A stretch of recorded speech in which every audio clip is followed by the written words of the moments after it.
bayan ni ang atong kapigas. Pero, bisan pagkasinabot ng magtiayon, hinahanglan niya kung sila ang tinabangay sa pagpadatos sa ilang mga anak. Matiktik kung sa usang paati gitudluan sa pamilyang Masiyas ang ilang anak na doon na espesyal na panginahanglan sa pagpapagsuot ng ibuha.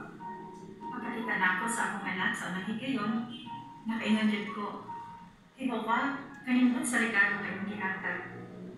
Di ko makatuo nga naanami anak, lipay kayo ni. Dihandigan ko nga na-audition si Jaden. Wala kay ideya ko sa na. So, nag-research tayo ko. Kinahanglan kong mahibalo ko na siya ang himon, kay pinangga kay na ako anak. Kung himon ako ang tanan, para niya. Kaya gusto man ko mutabang sa among anak, nag-research ko o nag-istorya sa among pediatrician. Nagkinahanglan yun og panahon, aron masabtan na mo ang kahimutan sa among anak. Kaya adlaw, nagiba kong makatunan, kunya maguna-una ng paglikod sa sunod himon. Dako kayong tabang ang pag-ampo kang Jehovah paring sa among kahimutan. Kaya hibaw ni, kinahanglan ni mula ko tayo, bisan sa lisod ng mga sitwasyon, aron matabangan na mo ang among anak. Para na mo, importante na magkahingin ng panahon na magkauban si Jaden. Kaya usahay, ipakita niya sa iyang mga liho kung ano sa iyo iyang mga kinaiya o basig, di na ito niya ipakita sa sunod. Maong nalikamot ni na magkauban siya kaninay. May gani kaya nalisuod ng mga higala. Malawag din na sila. Kumusta naman mo? O dili lang kay si Jaden ang ginang kumustahon. Pangumusta po sila ng duha. Mayroon sila, bilhin ka ang hinihiling duha.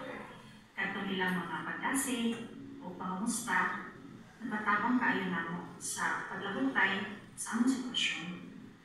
Gamay ra, mahibalan ni Jaden ng mga kulong. So, kung nasuko siya, kamo siyang pangutanon. Suko ka? Oo. Naman, ambot, ang samay na hitabo. Ako siyang picturean. Unya, wala dayon ko. Nilagihati si Jaden din eh. Unya, mag-wala dayon na siya. Unya, naman na niyang isulti kung sa hitabo. Unya, magkita ko sa akong cellphone ng picture nga malipayon siya. Tanawa si Jaden no, malipayon siya din eh. Unya, tabangan na ko siya nga malipay ba usap. Nakatabang ko biya tumiya kay makita man niya yung kaugalingon.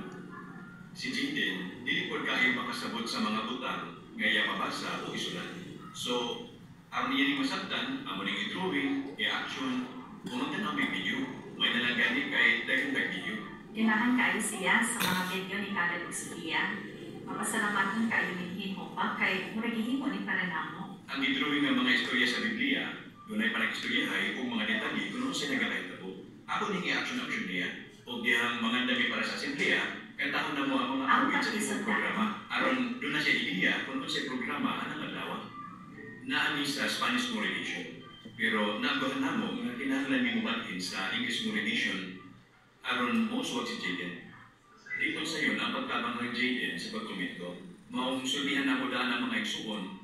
Gusto ba yung mo komento si Jaden? Pero kasi di mo makasabot siyang komento ba? Okay na po ba yung mga igsuon? Tungod sila mga pagdansig, mas ganahan siya mo komento. Nahibalo siya, may importanteng isulti sa uban ang akong pagtuo aron nga naapod sa ibang laro. Importante gud na mo ang akong ministeryo kung sa niyo bimig kung sa mayo. O ginatabangan na po si Jaden ng mga sanyaw, kutob sa iyang marangal. Gusto na po ganit siya magpabautismo. Di na makalabang kami sa bagong kalibutan. Mahibalo siya na ihimo na mo ang tanan at makalabang ni iyong pamilya. Sige, butangan ko pinero. Very good. Uy, very good. Ganyan, no?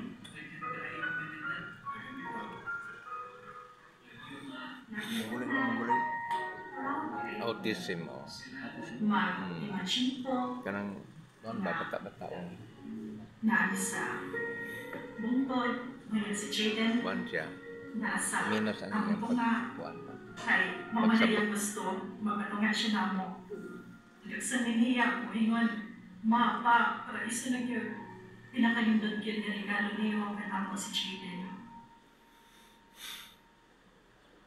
Malipay din mong mahibalo, nga wa madugay, uman mahibuhin na video, si Jaden ang kayumod kang Jehovah, pinaagi sa bautismo. Nagkasulay na ba ka na nihuyang imong pagtuko tungkol sa pagduka-duka? Naglisod ba kang dawat kaya di mahal ka sa Diyos?